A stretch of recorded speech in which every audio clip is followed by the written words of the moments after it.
여러분들이 비교하셔야 되는 일반회생, 법인회생이라는 제도 있죠. 법인회생이라는 제도는 이 개인회생 제도하고 틀리게 우리가 법인회생이라고 하지만 이 법인회생 제도를 법인만 쓰는 건 아닙니다. 이 개인회생은 지금 우리 여기 의회에서 총 채무액이 무담보 5억, 담보부 10억 이제 이런 기준을 갖고 있잖아요. 근데 이 기준에 벗어나는 개인들은 그럼 뭐 구제가 안 돼요? 방법이 없어요?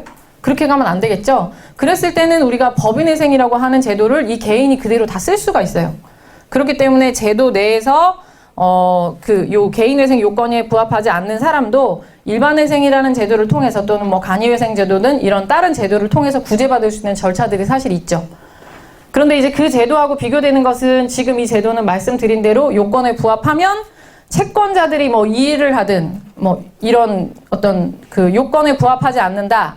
어떤 원칙에 어긋난다라는 것에 대한 이의를 통해서 그걸 뒤집지 않는 한 채권자들의 동의 요건도 없고 이의를 받아들여서 뭐 법원이 할까 말까 결정해야 될 그럴 이유도 없는 거예요. 개인회생 제도는. 하지만 일반회생 제도는 이 요건에 구비되지 않아서 이제 법인이 하는 회생 절차를 이용하게 되는 일반회생 절차는 채권자들의 동의 절차도 있어요. 그래서 그 동의 요건을 통과해야만 하고 법원에서도 재량적으로 이 동의 요건에 구비되지 않다 하더라도 자기가 인가를 해줄 수 있는, 강제 인가를 해줄 수 있는 그런 권한도 또 가지고 있고 또 뭐 동의율에 충족된다 하더라도 인가 불인가 여부를 법원이 또 결정하게 되어 있고 그런 기준들에 있어서 약간의 차이점들이 있어요.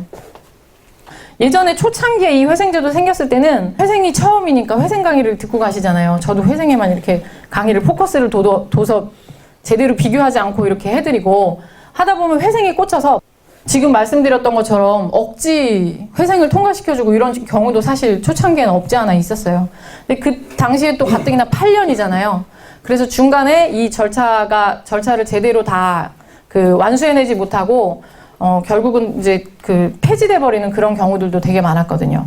지금도 물론 3년으로 단축되기까지의 과정을 보면 사람들의 이것을 끝까지 변제해내는 그런 수행률이 그렇게 꽤 높지는 않았다고 해요. 그러다 보니까 그런 여러 가지가 이제 기간을 3년으로 단축할 수 있었던 계기가 될 수도 있었던 것 같아요. 근데 채권자 입장에서 보면 반발이 굉장히 크죠.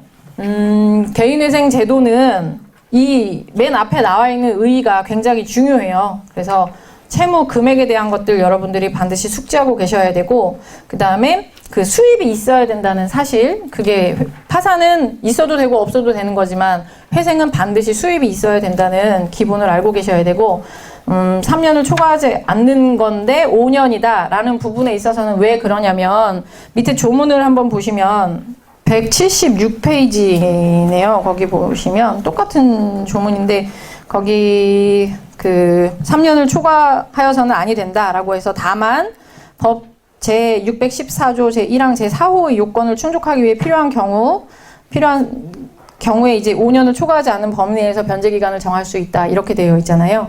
그래서 앞에는 614조 1항 4호가 뭐야 이렇게 생각할 수 있을 것 같아서 뒤에는 이제 그거에 대한 내용을 실어 놓은 건데 결국은 대원칙, 청산가치 보장의 원칙이 지켜지느냐 지켜지지 않느냐라는 부분 때문에 이렇게 단서를 걸어 놓은 거예요.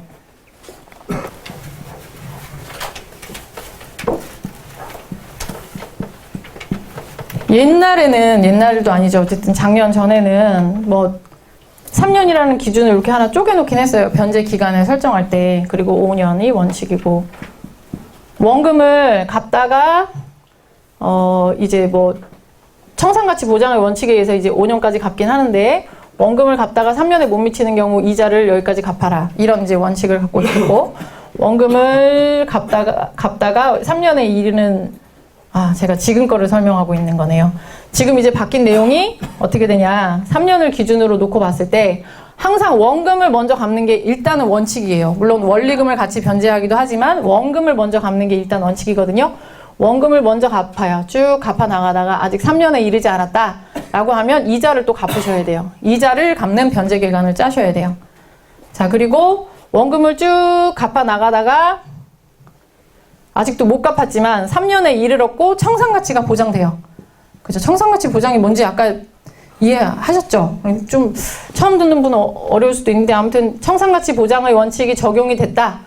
이해가 이제 충족이 됐다라고 하면 3년에서 멈추시면 되는 거예요, 이제.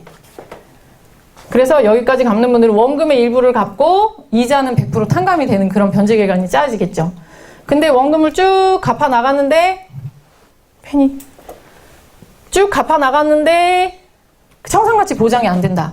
그럼 보장이 되는 시점까지 계속 갚아 나가야 되는 거예요.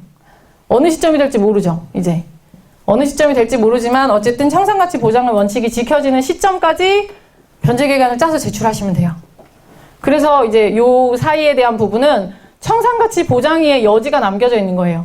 3년으로 갑자기 5년이었는데 3년으로 기간을 줄였다 보니까 청산가치 보장의 원칙이 적용이 안 돼서 개인회생 하는 게 어려워지면 안 되겠잖아요. 그죠? 좋으라고 3년으로 줄여줬는데 변제기간을 짜다 보니까 청산가치 보장이 안 돼서 통과가 안 되거나 또는 청산가치 보장이 만약에 3년으로 뚝 잘라놓고 무조건 청산가치 보장이 돼야 돼라고 하면 어떤 문제가 생기겠어요?